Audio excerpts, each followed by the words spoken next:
Levi, Rip, and I are out here feeding these cows on this winter weather day. Feeding our goats too. Jar Jar, she's bagging up real good. So is Snow White, she's bagging. Missy and Echo. We have no clue about the breeding status of them besides they are not bagged up, but it happened really quick with them. I kind of thought they were a couple weeks back. Now they're showing real good. Irene, I'm sure she was, she's probably just now maybe even old enough to breed. But now we don't typically feed the cattle grains except for Dozer. He's been getting his ration. Shayla's talked about that, but when it's this cold, I give them a little extra grains. I mean, all we've really given them to this date is treats. We've never put them on a regular feeding session, but I mix a little rice bran, some corn chop, some oats, and a little cottonseed hull, put it in there with that alfalfa and kind of blended it up. And that give them a little extra energy for this cold weather. But the first cold snap we had, they were shivering and they were pretty cold. You can see Rip, he don't give a darn. Look at him. He's just running around. He's just having fun. But and he stays outside. We got a couple other dogs kind of runs around the yard, and that's just what he does. He loves it. But like I said, just a little extra to get them through the cold weather. Of course, they're not hurting. They are not hurting at all. I still got Dozer on his own ration because I want to make sure he gets everything that I feed him. Gave him an extra scoop of rice bran today because he's going to be burning lots of energy. Can't afford to lose any feeding cycles on him, and we're already going to miss a couple here coming up. But overall, all the animals are happy. Goats got that nice shelter we've talked about before. What you thinking? Huh? What you thinking, girl? Yeah? I like my two new goats. Oh, so I think maybe we should explain what we were gonna do with our goats. Why we got these Swiss Alpine, Oberhasli, and then Missy. We've kind of bounced back and forth whether she was Kiko or she's actually about what we really want in our herd is about like Missy. But one thing I like in my goats as far as looks goes is the ears that stick up, which these two oddballs, they don't fit in, but they were the first ones we bought. But we've went back and forth whether or not Missy was Kiko or British Alpine, and perhaps she is 100% Kiko. She could easily be. I've seen a lot of Kikos that look just like her. Arms has one that looks a lot like her. She's kind of stocky like a meat goat, but she bags up extremely well like a dairy goat. So maybe she's a Nigerian dwarf British Alpine. It's kind of hard to say, but she's about what we want in our herd. She's what we've kind of eyeballed and picked out. Have you? Oh, Harvey's over there by himself. Yeah, I've seen where. Oh, he's in the yard eating alfalfa. Oh. Now, you guys have seen Harvey before, but basically, he's a Kiko Spanish cross, and he's got good-looking ears. I really like his ears. He's white and black, which is kind of just the color that I think we kind of lean towards. Or if we're not white and black, I really like something like Irene. But we want a dual-purpose goat. See, these Oberhaslis and these La Manchas, which we're going to phase out of the La Mancha crosses. Depending on what their babies look like, they may get sold coming up. If they throw good babies, we'll keep with them, but won't look to get any more La Manchas, if that makes sense. But if they throw good up-eared babies, that's what we'll go with. But I think next year, I think we may sell Harvey and get more of a stockier Kiko. I want a little bigger framed Kiko. And what I want to do is I want to do a dual purpose, kind of a mixed breed. I want Alpine feet. I really like the Alpine goat for my dairy side, and I really like the Kiko goat. I've talked about how I like their up ears and stuff like that, but I kind of want something in the middle. So, you know, if I have more of a Kiko style doe, I may have an Alpine buck on site to breed that group to them. And then if I have a Alpine style doe, obviously I'll breed him more to a Kiko, which Harvey, he's a little small framed for one. I think it's the Spanish side of him, but he, nonetheless, he'll probably stay because he just looks really nice. And so I want a little stockier dairy goat. It's basically what I want. I want one that we can butcher those bucklings and get good meat yields.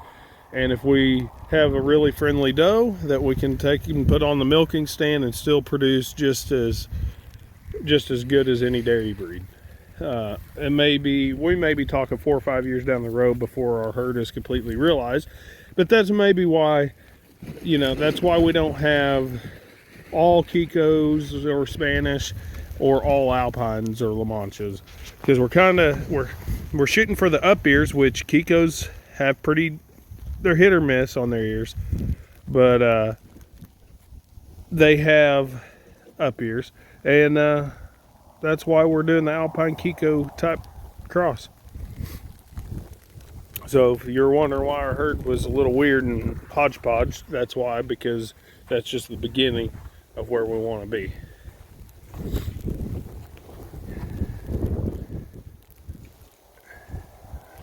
Now, if you notice, I put a little extra rice bran, and that rice bran powder is a little dry for the cattle, that dries out their mouths, so they kind of eat around it.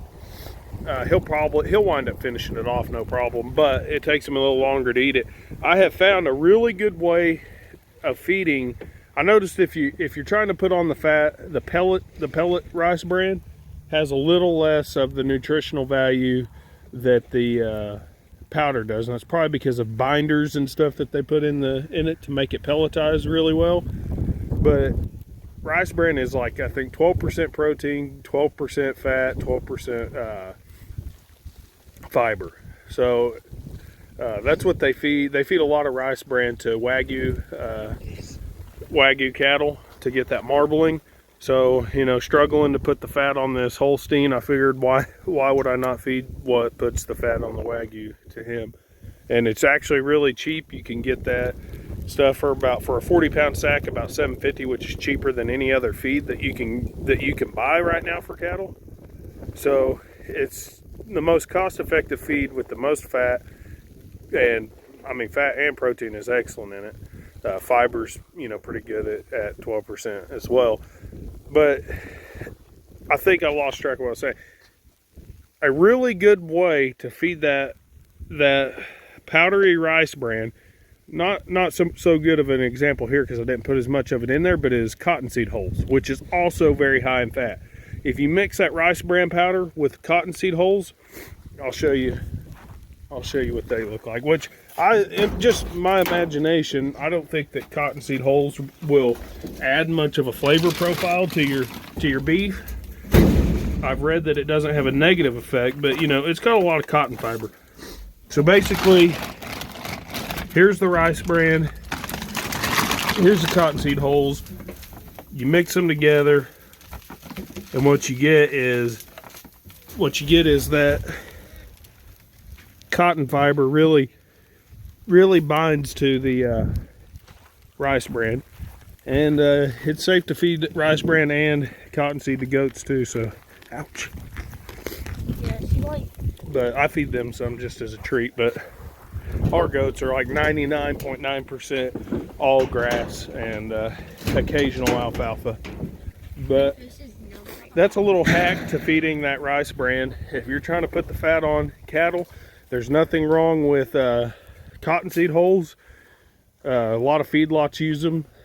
and they bind that rice bran really, really well. So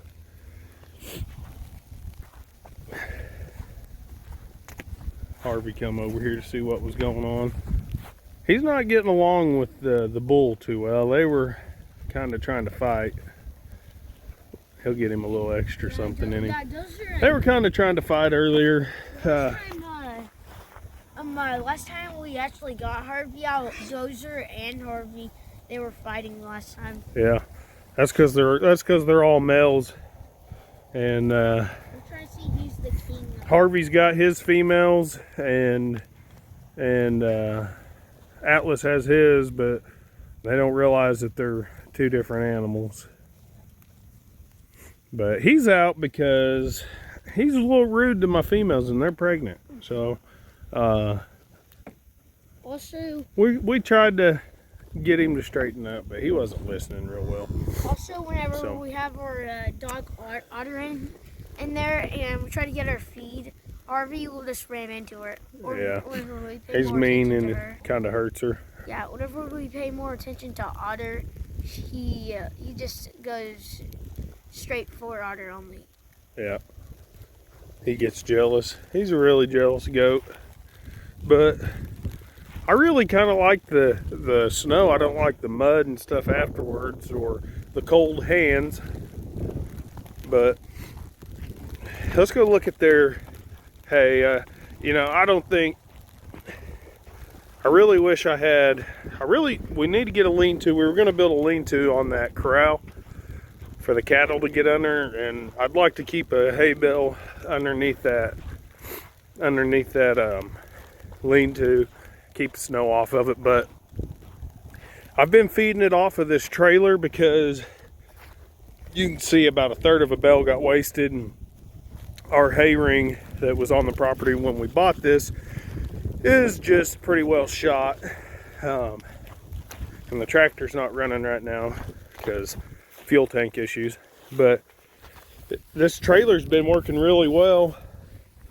Probably I need to get the car out here and move it before this weekend, so that I'll probably move it a little higher, probably try to move it to the highest part, so that way what falls to the ground will get kind of spread out and we'll get mulched back into the ground. But the trailer's working really, really well for this. It's going to get covered in snow on this side, I'm sure. Well, it's been snowing there for a while. Yeah, because Haven't had too much of a problem. All the snow, it's only flying this way. Yeah, because we got a north wind. Yeah. We usually always have north or south wind. Yeah. Goats are cleaning up the rest of a little piece of alfalfa I gave them. Get them knocked a hole in their water.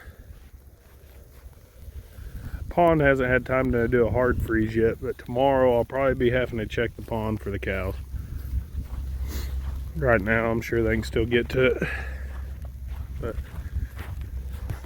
that's our farm chores for the day. What do you say? Don't forget to like and subscribe and hit that bell. And don't forget to comment down below.